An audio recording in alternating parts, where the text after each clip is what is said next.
agora vai. Vamos lá. Vamos lá. Vamos lá, vamos lá. Pronto. Mas sim, Entrei pela minha página. Nós já temos aí quase 1.200 pessoas nos assistindo. Então, vamos fazer bem rápido para não cair a linha aqui. Deixa eu apresentar você para o meu público. Queridos, esse que está aí na live comigo é o pastor Gesiel Lima. É um levita, um profeta, um pastor, um grande homem de Deus, amigo de muito tempo, apesar que ele fica falando mal de mim por aí, dizendo que ele me escuta desde criancinha, coisa ruim. Não. Ele é mais velho do que eu, né? É que a melanina ajuda, né? Não esconde. Não, muito respeito, que isso. Tô brincando, pastor Gesiel, tô brincando. Obrigado. Pastor Gesiel, a live é sua, fica à vontade. Obrigado, amigo.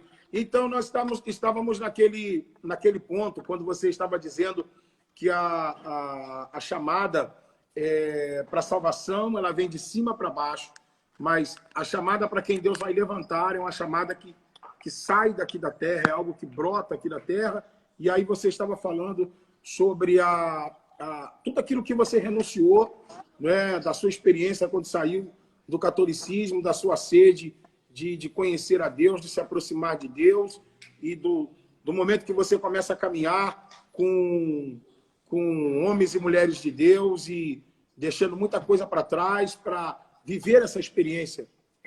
Tá. Pastor José, a vocação divina, ela é uma loucura, na verdade, né? Porque ela é uma vocação, ela não é uma profissão. Uma profissão você consegue o diploma estudando, se dedicando àquilo. Né? Por mais que as pessoas se dediquem à palavra, a pessoa pode se tornar um profissional de altar, mas vocacionado para o altar é completamente diferente. Por isso que nós escutamos, às vezes, pessoas cantarem na igreja, duas pessoas que estão completamente diferentes, cantam o mesmo louvor, ambas têm a voz bonita, só que uma, quando canta, arrepia o corpo da gente, e a outra, quando canta, é apenas melodia para os nossos ouvidos. Né? Qual a diferença? É que uma, ela se esmerou em cantar, ela tem o talento natural, e a outra tem o dom sobrenatural, que é a unção que está sobre ela. Né? Existem pregadores e pregadores. Eu, perto dos grandes pregadores que existem no Brasil, eu sou uma formiguinha. Né? Só que quando eu prego, o Senhor Deus tem me dado graça. As pessoas são tocadas, as pessoas choram, as pessoas são renovadas, as pessoas são provocadas a uma vida no altar. Aqui eu devo isso a uma fome, a uma entrega, a um desejo. As pessoas que estão nos assistindo agora, todas as vezes que vem você cantar, eu estava te ouvindo cantar agora há pouco, eu falei, meu Deus, que talento lindo, né? Alguns me ouvem pregar e falam, nossa, como ele prega é diferente. A única coisa que eu e você temos diferente dos outros, Gisele, chama-se unção. E como é que você adquire a unção? Eu costumo dizer que a unção que você respeita é a unção que você atrai. Se você se espelha em um pregador, se você se espelha em um pastor, se você se espelha em um cantor e se entrega e em oração pede a Deus para te capacitar, possivelmente o seu ministério será parecido com o deles. Eu disse parecido, não igual, porque Deus não trabalha com formas, Deus trabalha com formas. Deus não tem uma forminha, diz, vou fazer um pregador aqui, vou fazer 50 iguais. Não, a cada um ele dá uma vocação diferente. Eu até me lembro que quando eu era novo convertido, eu gostava muito de ouvir pregações, né? E quando eu ia para o culto de jovens, eu perguntava para a moçada, quem vocês querem ouvir pregar hoje? Pastor Gesiel Gomes, Napoleão Falcão, Gilmar Santos, Gilvan Rodrigues, Pastor Takayama, que eram os pregadores da nossa época, né? Sim. E aí falava, Marco, então nós queremos ouvir o pastor Gilmar Santos pregar. E eu já subia para o púlpito com a cara do Gilmar Santos. Botava a Bíblia no altar, ajeitava o microfone e fazia assim, meu Deus! Ai, meu Jesus querido! Porque eu me espelhava nesses pregadores, né? Falar de Gesiel Gomes, meu Deus do céu, né? Que é um ícone, né? A maneira deliciosa que o pastor Gesiel nos levava a amar a palavra, né? Ele era um dicionário ambulante, né? Falava a palavra que vem de cima, a palavra que é o Pai, a palavra que é o Filho, a palavra que é o Espírito, a palavra que entra, a palavra que sai, a palavra que levanta, a palavra que derruba, a palavra que... Aquelas coisas. E tudo isso eu guardava em mim. Aí tinha um problema, Gesiel. Eu pregava a mensagem decorada do Gilmar Santos, Só que quando Gilmar pregava, caía uma unção na igreja, né? E quando eu pregava, caía uma tristeza na igreja. E eu, então, um dia subi ao monte para orar e falei, Deus, eu decorei a pregação dele, eu faço os gestos dele, e por que é que eu não sou usado como ele? E nesse dia Deus me disse assim, filho, eu não quero que você seja um eco, eu quero que você seja uma voz. Uau. Pega essa palavra, você que está nos assistindo agora. Deus não quer que você seja um eco. Você pode até começar se espelhando em alguém, e Deus até permite isso. Deus permite você começar pregando como eu, cantando igual Gesiel, ministrando como ele. Mas com o passar do tempo, o Espírito Santo espera que em você seja desenvolvido um talento nato. Algo em você que marque a sua geração, para você não ser apenas um papagaio, uma cópia. Né? E um dia eu falei, Senhor, mas eu não tenho a voz do Gilmar, eu imitava ele um pouquinho, né, porque eu cansava, o pulmão doía. Eu não tenho a capacidade intelectual do Gesiel Gomes, eu não tenho a eloquência do pastor Gilvan Rodrigues. Né, e eu comecei a dizer a Deus o que eu não tinha. O Senhor disse para mim, eu tenho um espaço para o Marco Feliciano do jeito que ele é. E como é que eu era? Eu não era um pregador de explosão. Desde o seminário, da época que eu fazia teologia, eu não tinha, meu pulmão é pequeno, eu não tinha a potência de voz que eles tinham. Então, como é que eu fazia nas matérias de hermenêutica, né, nas matérias de exegese bíblica? Eu contava histórias. Eu pegava um texto bíblico e narrava o texto bíblico. Eu me lembro que um dia, depois que eu apresentei um trabalho, o professor de hermenêutica, chorando, um miserável, né?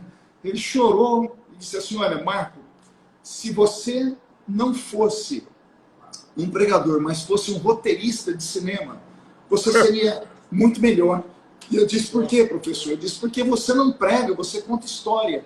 E era um seminário assembleiano, né? Ele ficou em pé, bateu no púlpito e disse, e púlpito de Assembleia de Deus não é lugar de se contar história, é lugar de se pregar. Mas o miserável estava chorando, porque me viu contar uma história. Eu saí dali muito triste. E o meu refúgio era o monte.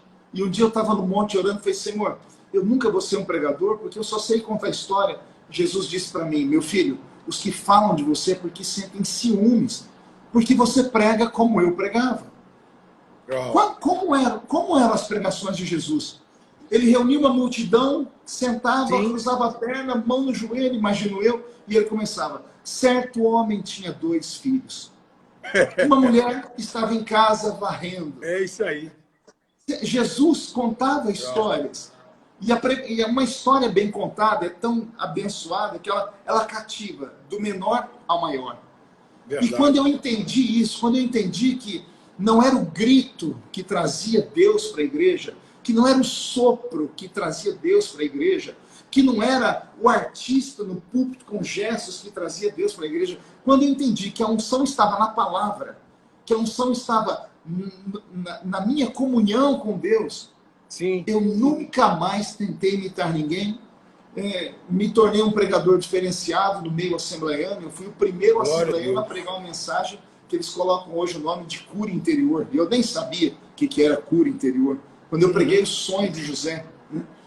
Você vê, eu sou conhecido como um pregador pentecostal, mas as mensagens mais lindas que eu preguei até hoje foram mensagens que tocaram o coração.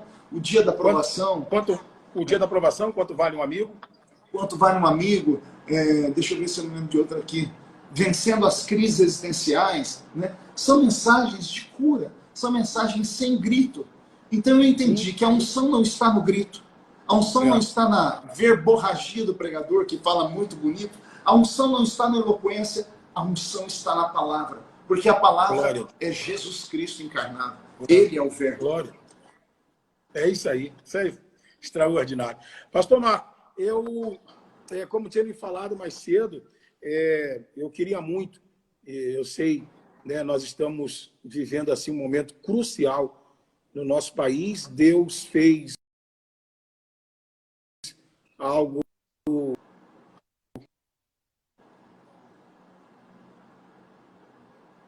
na vida. Eu estava até me lembrando, uma das vezes que nós estivemos juntos, E quando você disse para mim assim, você falou, negão, eu vou entrar na política. Eu falei, cara, peraí, você tá ficando doido. Você não, Deus tem um projeto comigo na política.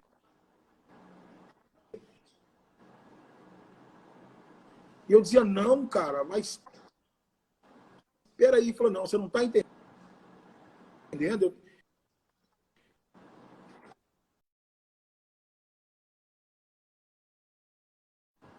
Eu tenho certeza que Deus falou isso para mim. E, de fato, está aí, né, para a glória de Deus, o que Deus vem fazendo perto de mim. Comentam isso, né, que resistem a essa ideia que o pastor Marco entrasse para a política. Eu acho que ele mudou.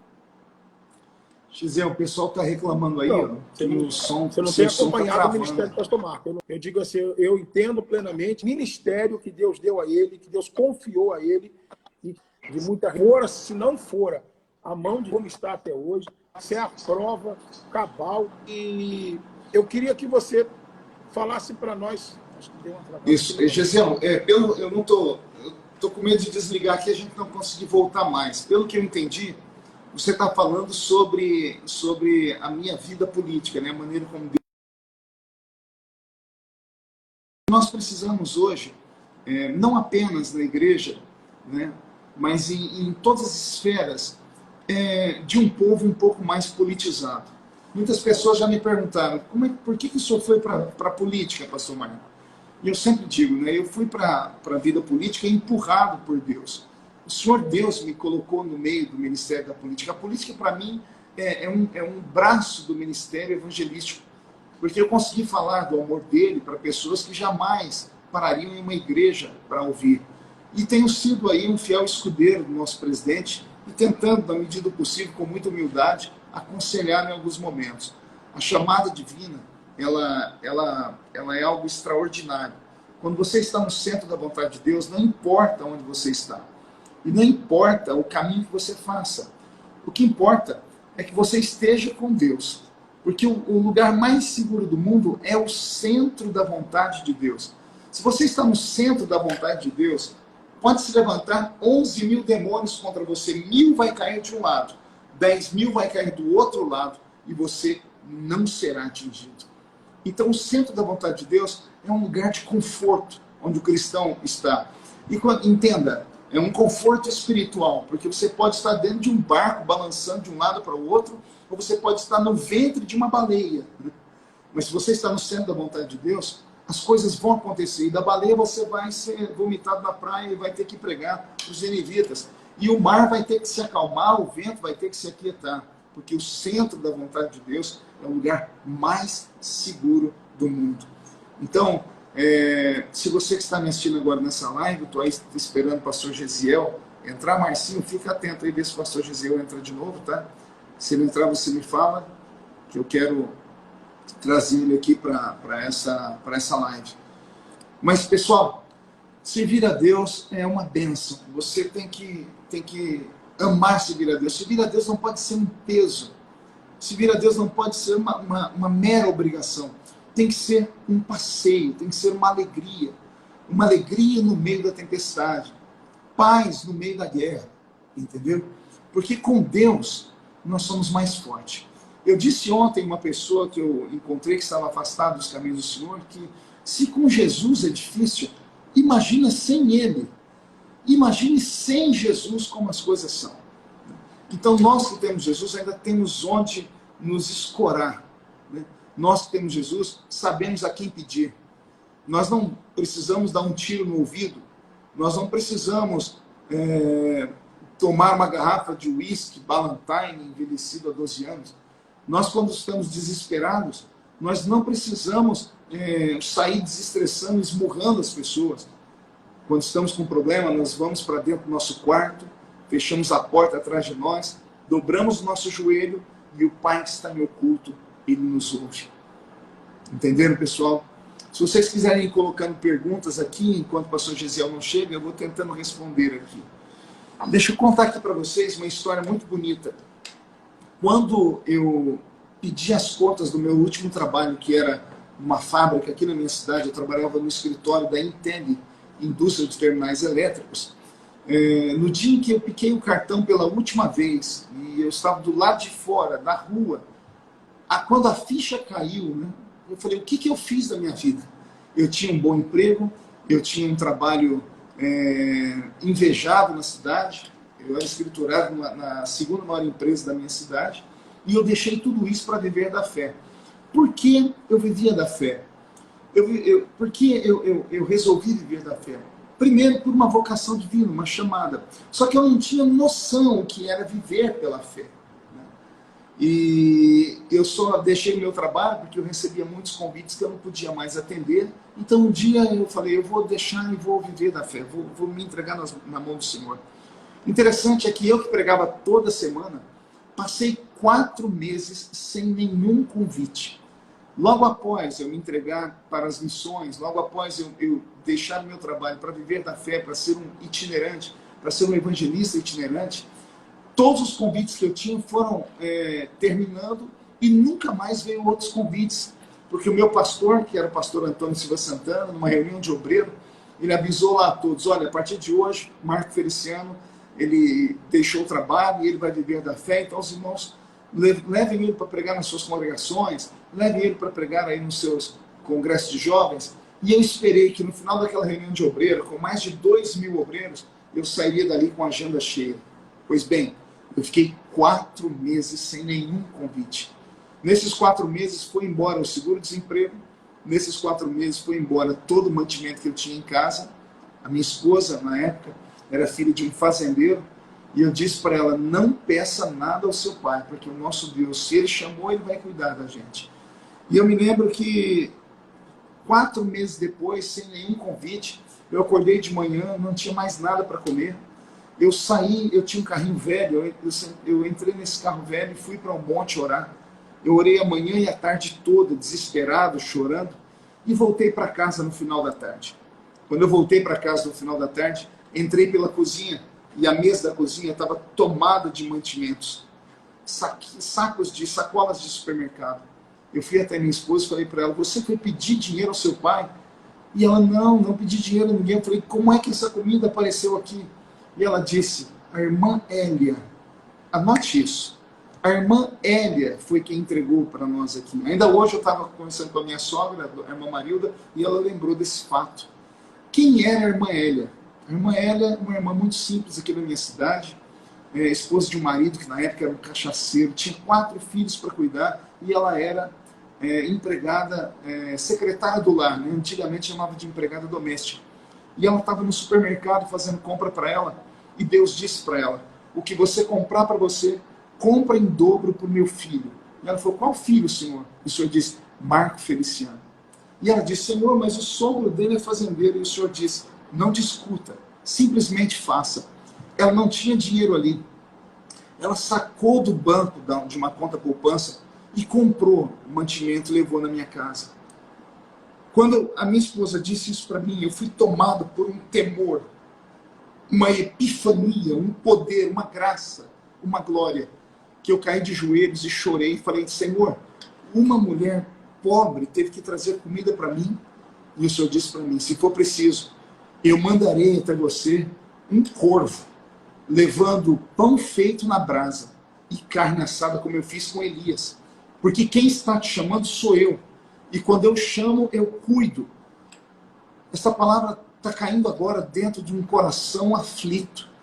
Tem pastores me assistindo aqui agora, evangelistas me assistindo aqui agora, que infelizmente perderam as suas agendas nesses últimos meses, cantores que perderam as suas agendas, infelizmente não conseguiram fazer um pé de meia antes, estão repensando a sua vida. Ainda hoje eu recebi a ligação de um itinerante que falou para mim, você não tem uma ideia aí para eu montar um outro tipo de trabalho, para eu ter um salário paralelo, porque a itinerância sofre esses reveses? E eu disse para ele, quem chamou, cuida.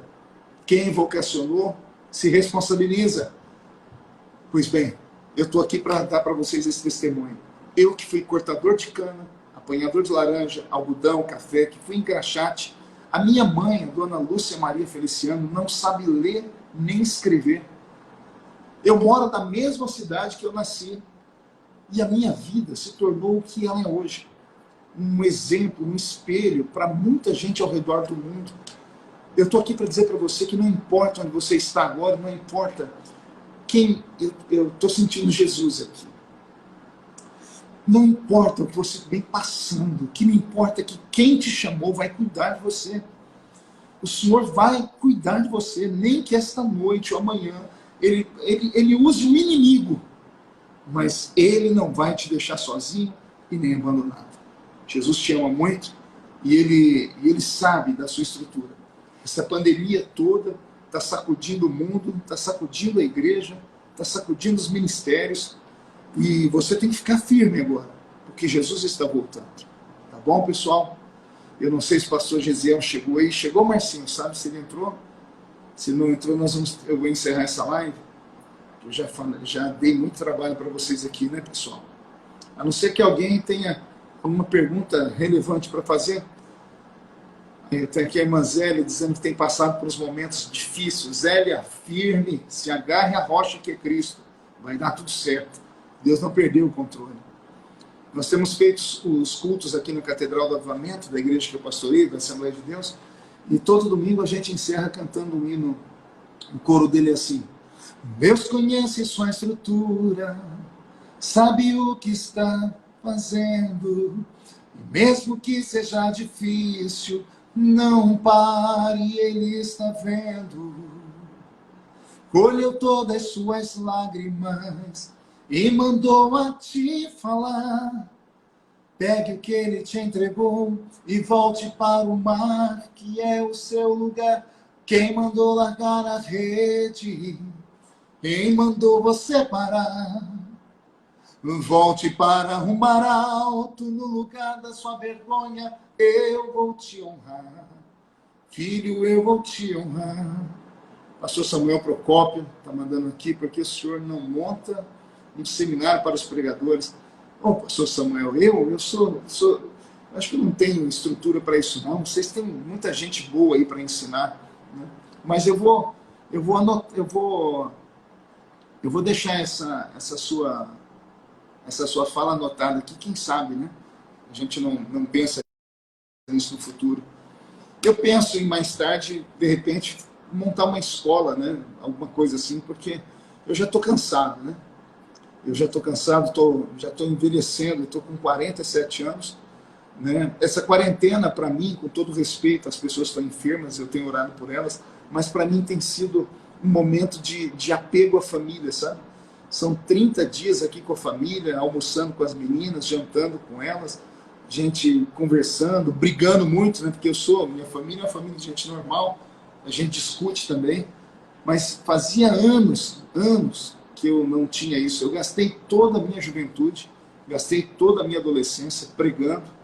Eu não vi minhas filhas crescerem. Eu tenho uma filha de 25, uma de 18, uma de 17 anos. Né? Graças a Deus tenho uma esposa muito querida, a Edileuza, ela que cuidou das meninas e deu para elas aquilo que elas precisavam, né? De estrutura familiar, exemplo de mãe, de mulher de Deus. Né? As pessoas perguntam para mim, pastor, como tem que ser uma mulher de Deus, né? A esposa de quem tem uma chamada como a sua. A esposa de um evangelista, de um pastor, ela só não pode atrapalhar. Né?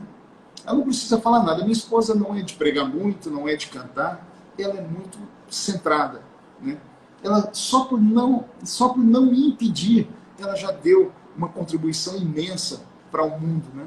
Quantos milhares de mensagens eu já preguei nesses últimos 30 anos ao redor do Brasil e do mundo. Né? Vamos ver se tem mais alguma pergunta aqui. Pessoal, se tiver alguém com alguma pergunta interessante, fale aí, porque acho que já falamos demais. Né? Marcinho, chegou alguém aí? Deixa eu ver se tem. Falaram aqui do pastor Samuel Procópio. Samuel, você mandou um pedido aqui para...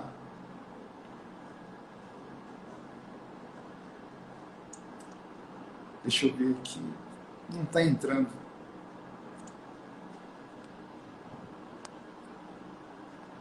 Não consigo visualizar aqui. Né?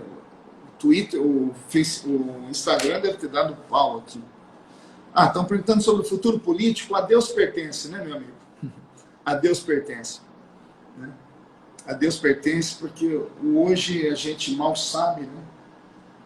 Eu não estou conseguindo aqui visualizar, Marcinho. As pessoas estão me chamando para uma live. Não está entrando mais aqui. Deixa eu ver perguntas. A Lorena perguntou assim, pastor, o que você acha que Deus quer nos ensinar com essa situação? O que nós podemos aprender? Lorena, nós temos que aprender a sermos dependentes dele, né? E o que Deus quer com isso? Deus quer ver se as pregações feitas nos últimos anos são aquelas que deram sustância à minha vida espiritual, por exemplo. Né? Se você cresceu numa igreja ouvindo a palavra de Deus pura como ela é, essa pandemia não te assusta, porque sabemos que são sinais da vinda de Cristo. O que o senhor acha da teoria da conspiração? O João me perguntando, qual das teorias, João? São muitas perguntas aqui. Eu queria tentar ver se tem lá. Não consigo abrir aqui, infelizmente. Pessoal, deixa eu ver aqui.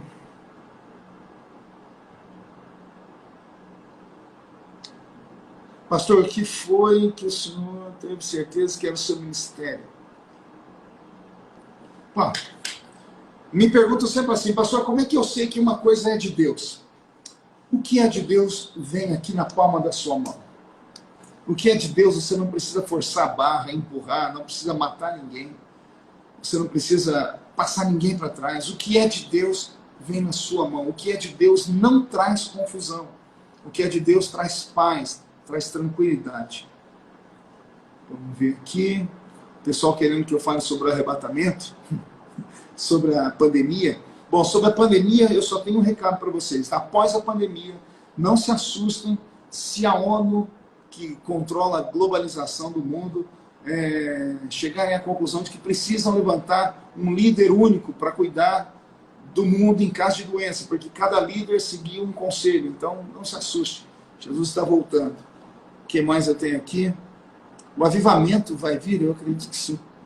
O Samuel Procopio está perguntando, o que te levou a ser um pregador fácil de ser compreendido? Pastor Samuel, eu acho que a própria limitação, né? A minha própria limitação. Né? Eu sempre fui muito simples, eu sou um menino da roça, né? Cortador de cana, apanhador de laranja, algodão, café, cortador de cana, engraxate. Né? Eu estudei em escola pública, da primeira até a quinta série estudei à tarde, da sexta série em diante eu só estudei à noite, porque tinha que trabalhar e estudar. Eu prestei vestibular para Direito na cidade de Franca, né? Eu queria ser advogado. Era a Faculdade de Direito de Franca, na época eram 2.500 pessoas para 100 e poucas vagas, e eu passei uma delas, mas eu tive que escolher naquela época entre fazer teologia e direito. Teologia bateu mais forte, tranquei o direito, me formei em teologia e me lancei na obra. Eu prego de maneira simples porque eu sou da roça, né?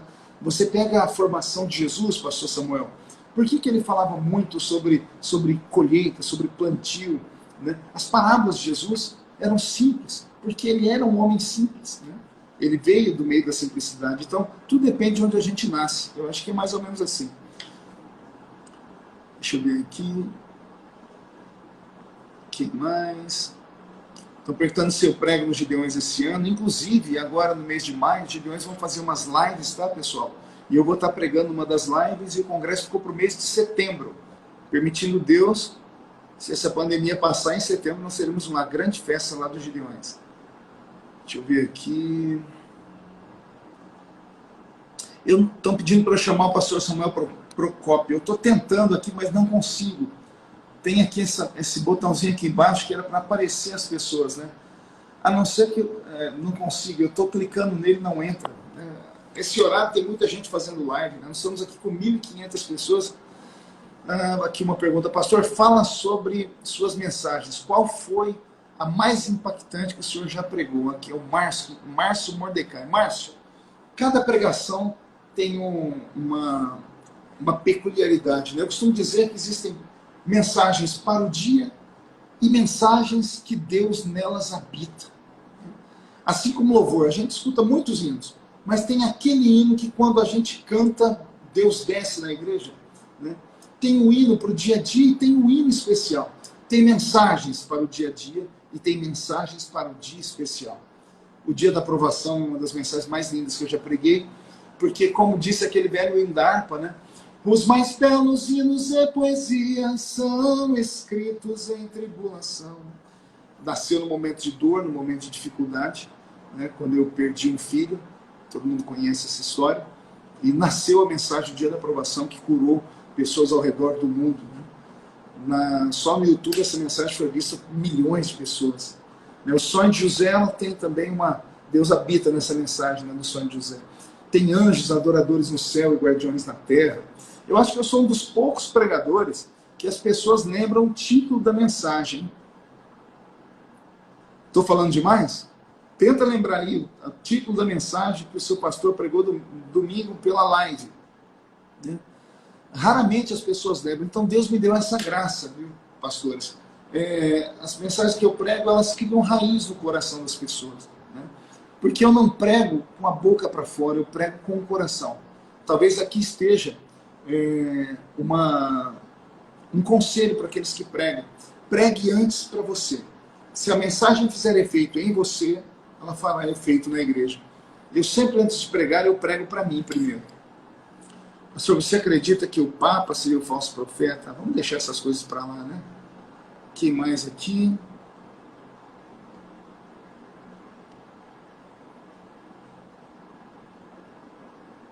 Quanto vale um amigo? Vamos ver aqui, pessoal. Se ninguém tiver mais nenhuma pergunta aí interessante, eu vou deixar vocês em paz, tá bom?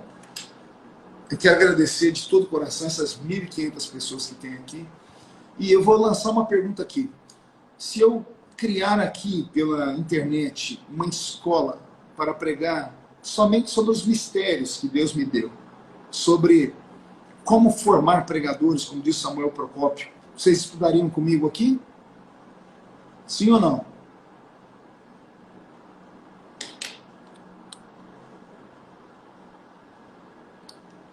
Sim ou não, pessoal? Qual foi o melhor livro teológico que você já leu? Está aqui me perguntando o Edivan. Edivan, curiosamente, chegou para mim essa semana pelo correio, esse livro aqui, ó. Estudo Panorâmico da Bíblia, a senhora Henrietta Mears. Esse livro, eu li ele há mais de 20 anos atrás. Quer ver? Vamos ver aqui. A primeira publicação dele foi em 1985. Eu me converti em 87. Eu li ele quando foi lançado a sua segunda impressão, em 1990. Esse livro me ajudou muito. Para quem esse livro é escrito por uma mulher, ela foi professora do pastor Billy Graham no seminário, e ela pega os 66 livros da Bíblia e ela destrincha eles de uma maneira tão fácil, ela dá para a gente coisas tão interessantes. Quer ver? Vou ler aqui para vocês o que ela fala sobre a Bíblia. Olha que coisa interessante. Capítulo 1. A Bíblia. Aí ela começa falando, por detrás e por baixo da Bíblia, acima e além da Bíblia, está o Deus da Bíblia. Frase de impacto para quem gosta de pregar. Ela vai falar sobre o resumo da Bíblia. Ela começa, o Antigo Testamento começa o que o Novo completa. O Antigo se reúne ao redor do Sinai, o Novo ao redor do Calvário. O Antigo está associado com Moisés, o Novo com Cristo. Esse livro me ajudou muito. Estudo panorâmico da Bíblia. Se você, deixa eu dar aqui para vocês contar um segredo. Se você quiser esse livro aqui, por exemplo, é só você entrar no seu aplicativo aí no Google e procurar sebo, S-E-B-O, sebo. O que é um sebo? Sebo é uma loja que vende livros usados. A pessoa comprou, leu e não quis mais, vendeu para essa loja. Você compra um livro desse aqui no sebo pela metade, às vezes até 1/3 do preço, tá? Esse aqui mesmo eu não consegui achar em livrarias e eu comprei num sebo. Ele veio todo encapadinho, eu tirei a capa. Vale a pena, tá? Livros antigos, que a maioria desses livros novos aí é só Jesus na causa. O que mais? Vamos ver aqui. Isso aí, ó, colocaram aqui a estante virtual. Exatamente, Divan. Vamos ver o que mais aqui. Pastor Camilo de BH, Deus abençoe. Vamos lá. Oro pela sua saúde, sim, Lucas, que Jesus te dê saúde. Poxa, eu queria muito convidar as pessoas aqui para fazerem comigo aqui uma live, mas eu clico e a câmera vira, vocês viram aí, né? O dia da aprovação. Pois bem, o nome da autora é Henrietta Mears. Henrietta com H, Henrietta Mears. M-Y-E-R-S. M-E-A-R-S. Henrietta Mears. O que mais, pessoal? Se eu jogo no time do Bolsonaro, poxa, eu sou o zagueiro do time do nosso presidente Bolsonaro. Se eu já li Curar Enfermos e Expulsar Demônios, sim, do grande Já Dorme no Senhor, né, T.L. Osborne. O R.R. Soares era discípulo dele. Quer dizer, ele era discípulo de T.L. Osborne e daquele outro senhor que era um gigante de 2 metros de altura, como é que era o nome dele? Kenneth Hagin. Qual o conselho que o senhor dá para quem está começando a estudar teologia? Não se engasgue com os espinhos da tal teologia, porque cá para nós é muita prepotência do homem achar que ele pode ensinar teologia. Porque tel é Deus, logia estudo sobre Deus. Como é que você vai estudar um ser que está acima de tudo e de todos, né? Então, a teologia que nós aprendemos, existem várias vertentes dela, e, por favor, não se escandalize, mas a grande maioria dos ateus do mundo antigo, do século 17, 18, só se tornaram ateus porque estudaram teologia, pegaram uma teologia morta, porque a letra sozinha, vazia, ela mata, mas o espírito vivifica, né? Quantos livros eu tenho? Ô, Diego, hoje eu tenho aqui, deixa eu mostrar aqui para vocês. Aqui eu estou numa das minhas estantes. Eu devo ter aqui uns 200 e poucos livros. Eu doei para a minha igreja, a Catedral do Avivamento, mais de 2.000 livros, né? Eu doei, nós tínhamos uma biblioteca na igreja, né? E eu já li, além desses livros, outros livros que eu doei, que eu já não tenho mais, eu li ao todo, acredito que uns 3, 4 mil livros, né, nesses 30 anos de ministério. Vamos lá. Aqui apareceu um irmão aqui dizendo: pastor, eu sou pré-tribulacionista. O senhor acredita no arrebatamento antes ou depois da tribulação? Meu querido, eu sou pentecostal. A tribulação não é para a igreja. Jesus volta antes. E dada a palavra de ordem, o mesmo Senhor descerá do céu com alarido, voz de arcanjo e trombeta de Deus. Os que morreram em Cristo ressuscitarão primeiro, depois nós, os que ficarmos vivos, seremos transformados e arrebatados seremos e estaremos para sempre com o Senhor Jesus nos ares. Tá bom? Eu creio que Jesus vai livrar a igreja da tribulação. Tá? O que mais aqui? O senhor conselheiro pastor... A igreja e a itinerância. Olha, eu concilio política, o pastorado, a itinerância e ainda sou esposo e pai de filhos. Não é fácil. Mas é só você tem que ter foco, né? Você tem que dar qualidade e não quantidade de tempo a tudo que você se dedica. Tá? Dê qualidade. Mais alguém? O que você acha, baseado na Bíblia, sobre a mulher pregar no púlpito? Acho a coisa mais linda do mundo, né? A Bíblia Sagrada foi escrita em outro tempo, para um outro povo, no Oriente Médio, onde até os dias atuais a mulher ela sofre muito preconceito, né? A mulher, até hoje as mulheres sofrem muito preconceito. Mas Jesus veio e quebrou os preconceitos, né? 90% das palavras de Jesus falam sobre as mulheres. Jesus criou um núcleo feminino no ministério dele, um ministério de apoio a ele, inclusive, né?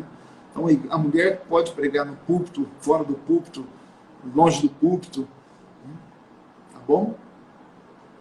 Está escrito: naqueles dias derramarei do meu espírito sobre os servos e as servas. Joel 2:28. O que mais?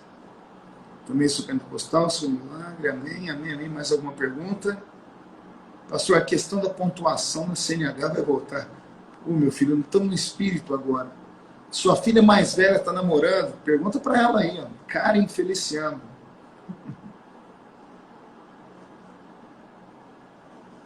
A Vanusa está perguntando: você acredita que a igreja vai conhecer o anticristo?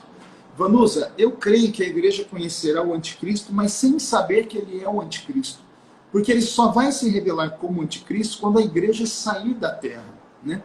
Mas ele possivelmente será um político, ele já estará atuando, mas ele só se revelará como anticristo quando a nossa igreja partir daqui. Então, nós vamos conhecer o homem, mas não vamos conhecer a obra dele como anticristo, tá bom? Mais uma pergunta.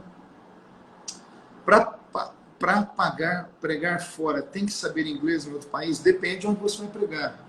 Estados Unidos, por exemplo, tem Estados Unidos, aliás, no mundo todo tem muitas igrejas evangélicas de língua portuguesa, né? Tá bom? Pastor, por que às vezes as promessas demoram a se cumprir? A Giane está perguntando. Giane, porque toda promessa passa pelo teste do tempo. Deus faz uma promessa e nós traçamos uma linha reta, num campo limpo, sem nenhum obstáculo. Não é isso que Deus faz com a gente. Ele faz a promessa e te testa para você ver se você está apta a receber aquela promessa. Então, entre o dia da promessa e o cumprimento dela, você vai passar por montanhas e por vales, montanhas e por vales. E só assim você chegará no tempo em que Deus vai cumprir a promessa. O que mais aqui? Dias de escuridão está próximo, está me perguntando Marina. Sim, Marina. Mas tem um versículo, Marina, lá no livro do Êxodo, que é muito lindo. Vou deixar vocês procurarem aí. Deus disse, o escritor escreveu assim, e Moisés estava em uma nuvem escura, onde Deus estava. E Moisés se aproximou de uma nuvem escura, onde Deus estava. Deus estava no meio da escuridão. É na escuridão que a gente encontra o poder, a glória e a misericórdia de Deus. Vamos ver aqui, são muitas perguntas. Que mais, pastor, o que o senhor acha sobre a nova ordem mundial? Ela existe, será um braço do anticristo, né? O Emerson está perguntando, quantas vezes eu já li a Bíblia? Bom, eu li a Bíblia 30 e poucas vezes, de capa a capa, mas alguns livros da Bíblia eu li mais de 50, 60 vezes, como o livro de Éfeso, por exemplo. Uma vez eu decorei o livro inteiro. Estão me perguntando se barba é pecado. Se barba fosse pecado, Jesus era pecador, né? A Bíblia diz que ele não pecou em nada, né? Jesus usou barba porque era um nazireu, deixou o cabelo comprido porque era um nazireu, e ainda usava a túnica, que era como um vestido. Imagina Jesus entrando na sua igreja agora, de barba, cabelo comprido e de túnica. Ia ser expulso de lá, né? O que mais?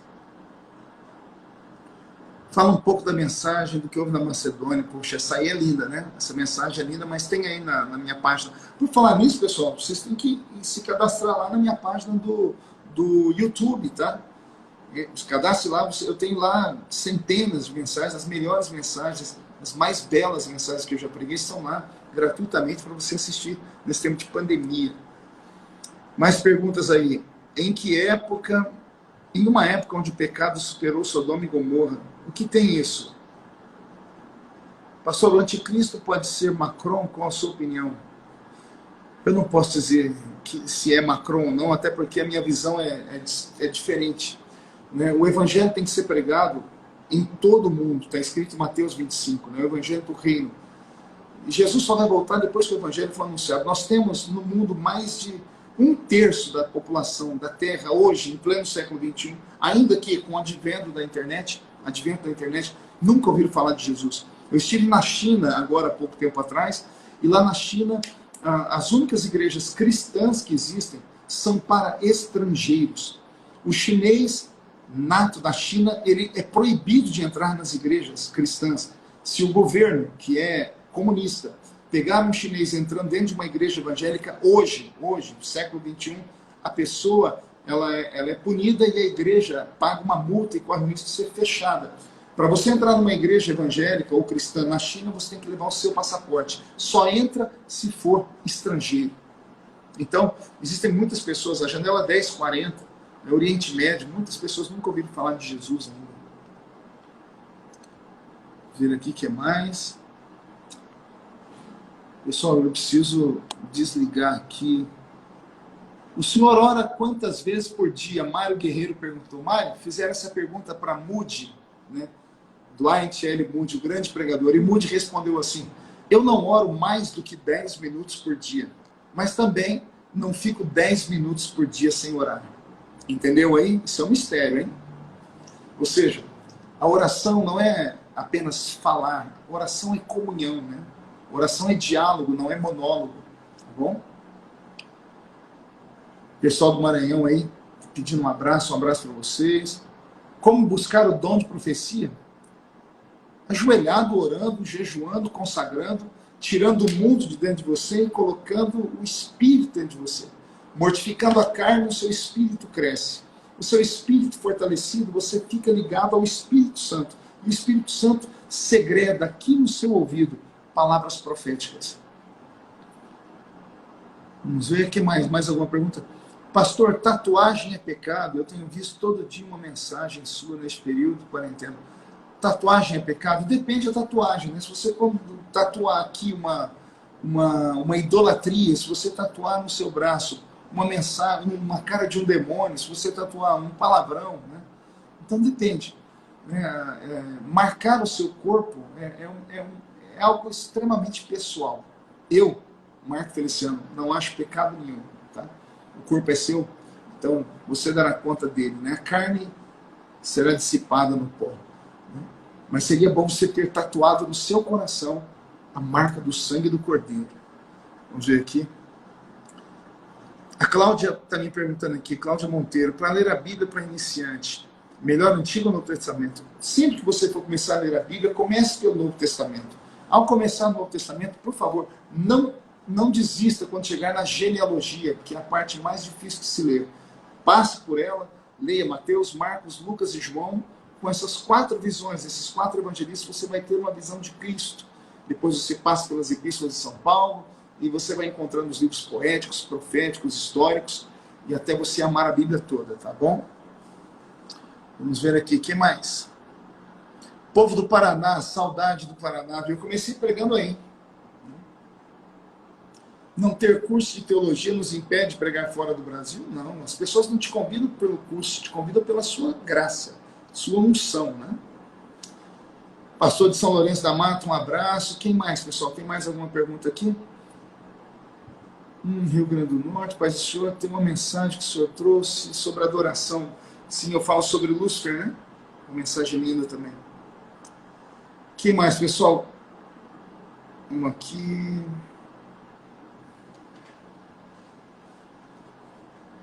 Estou procurando perguntas, não tem mais perguntas, então já vou desligar, né? Vamos ler aqui. Pastor, de qual tribo era Maria, mãe de Jesus?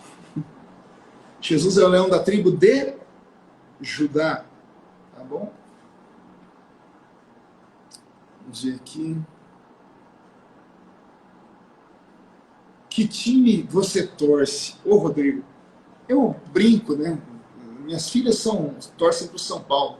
Eu não entendo de futebol direito, mas desculpa falar isso, ninguém vai acreditar. Né? Eu fui com o presidente Bolsonaro em alguns jogos de futebol, fui para ficar lá só de parceiro dele, porque eu não entendo de futebol. Eu só gosto de ver o Brasil jogar. Quando o Brasil joga, eu me empolgo. Fora isso, não tenho paixão, não. Que mais aqui? O pessoal está dizendo para eu fazer uma oração antes de terminar. Vou fazer sim, tá? Que mais? Vamos ver aqui.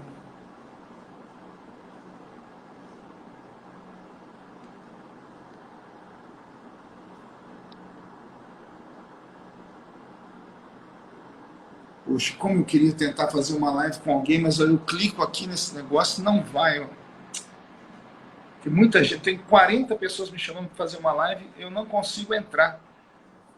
Poxa, que tristeza. Bom, pessoal, Deus abençoe vocês. Obrigado por terem ficado comigo aqui. São quase 2.000 pessoas comigo aqui nesse período. Que Jesus abençoe vocês. E aqueles que gostam de pregação, não sei se o pastor Samuel Procopio está aí ainda, ou outros pregadores, anotem esse pequeno esboço que eu vou dar para vocês. Sobre o arrebatamento. Primeiro, Jesus vai tirar o mundo da igreja. Segundo, ele vai tirar a igreja da igreja. E terceiro, ele vai tirar a igreja do mundo. Primeiro, ele purifica a igreja, tirando o mundo da igreja. Depois, ele tira a igreja da igreja militante, somente a igreja triunfante. E por final, ele tira a igreja do mundo e vamos todos morar no céu, tá bom? Vamos orar então, pessoal? Pai, eu abençoo todos esses irmãos que ficaram comigo aqui, que o Senhor dê a eles uma noite de paz, tranquila, uma semana abençoada, que o Senhor tire o pânico, que o Senhor tire a enfermidade, que o Senhor elimine as forças demoníacas e o Senhor fortaleça a sua igreja. Aqueles que assistiram aqui as minhas palavras e têm uma vocação, têm uma chamada, que o seu Espírito os abençoe e que eles sejam profetas nos seus dias e que essa geração seja uma geração muito melhor e mais poderosa do que a geração da qual eu faço parte. Sejam abençoados em nome de Jesus. Deus abençoe vocês, pessoal. Obrigado por tudo, viu, de coração. Eu vou fazer algumas lives essa semana, é só vocês ficarem atentos aqui no meu Instagram que eu vou anunciar, tá bom? Eu tenho uma live marcada, se não me falha a memória, para amanhã. Eu só não me lembro com quem. Mas amanhã o meu pessoal posta aqui, tá bom? Deus abençoe todos vocês. Um abraço de coração. Tá? Fiquem com Deus.